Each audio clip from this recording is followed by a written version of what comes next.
अस्सलाम वालेकुम स्टूडेंट। जिस तरह कि आप जानते हैं मैं हूं हुज़ैफ़ा रफ़ी, आपका टीचर केमिस्ट्री का।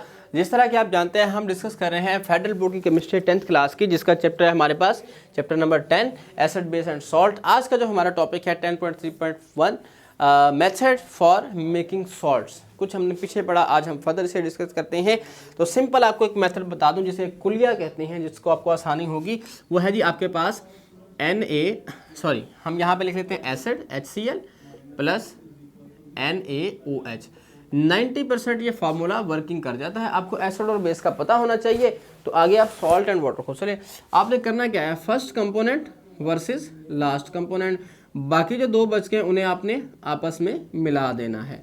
ठीक है, यहाँ पे हमारे पास क्या बन जाएगा जी, H2O प्लस हमारे पास Cl Na तो नहीं लिखेंगे ना, हमारे पास होगा जी NaCl। ठीक है, ये सिंपल हमारे पास ये एसिड है, बेस है, सॉल्ट है और वाटर है। सेकंड हमारे पास क्या है जी, sulphuric acid plus copper oxide. हमारे पास क्या है जी, H2SO4 plus CuO copper oxide. Method इसमें भी हम वही इस्तेमाल करेंगे, first component versus last component. ठीक है, तो हमारे पास क्या बन जाएगा जी, H2O प्लस में हमारे पास क्या बन जाएगा जी, जो बाकी चीज़ें बच गई मैंने आपको बताया था उसके साथ मिला देंगे, वो हमारे पास बन गया CuSO4 कॉपर सल्फेट, ये सॉल्ट है, इसे बोलते हैं कॉपर सल्फेट, ये वाटर। ठीक है, नेक्स्ट हमारे पास जो रिएक्शन है एसिड विद मेटल। ठीक है, हमारे पास क्या है जी, HCl प्लस मेटल है हमारे पास मैग्नीशियम 2HCl प्लस Mg। इसका मेथड ये होगा कि एसिड जब मेटल के साथ रिएक्ट करते हैं, मैंने आपको बताया ये फार्मूला 90%, वो 10% एक्सेप्शनल केस है।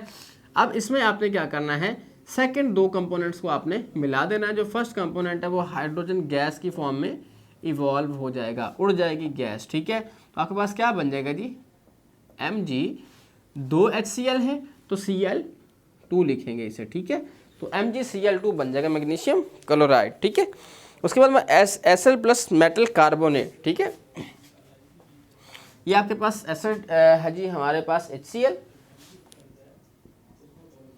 Plus CaCO3 calcium carbonate. ठीक है, तो ये बच्चे बैलेंस भी नहीं है, इसे हमने बैलेंस भी करना है क्योंकि कैल्शियम कार्बोनेट डबल बॉन्ड होता है, यहाँ पे हम 2 लगाएंगे।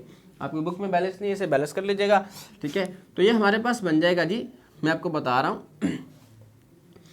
ये हमारे पास बनेगा, हमने बात की थी first component versus last component, second 2 component को आप आपस में मिला देंगे, ये बन जाएगा CaCl2 कैल्शियम क्लोराइड।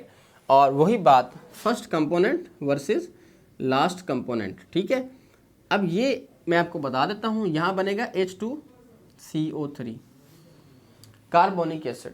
ठीक है, अब ये कार्बोनिक एसिड बनता है टेम्परेरी, थोड़ी देर के लिए, बिकॉज इट इज़ अनस्टेबल, ये स्टेबल नहीं होता, ये फ़ौरन से कन्वर्ट हो जाता है किसके अंदर, CO2 प्लस H2O।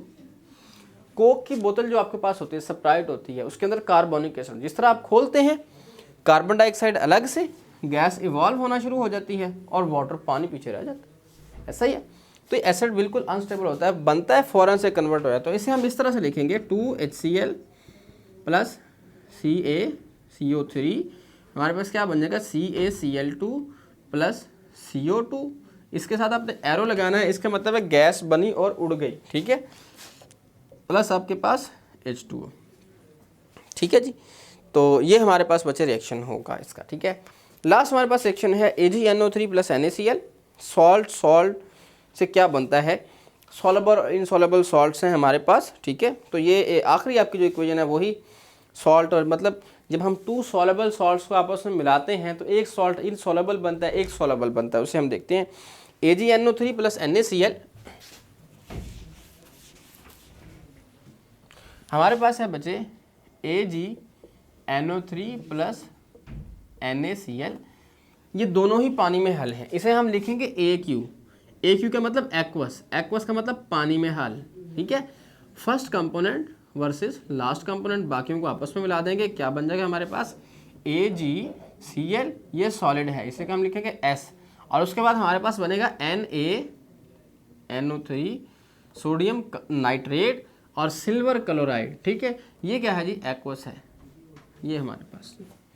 ठीक है बच्चे, तो ये हमारे थे आज के रिएक्शन। वीडियो देखने का बहुत बहुत शुक्रिया। नेक्स्ट के लिए देखते रहिएगा। अल्लाह हाफिज़।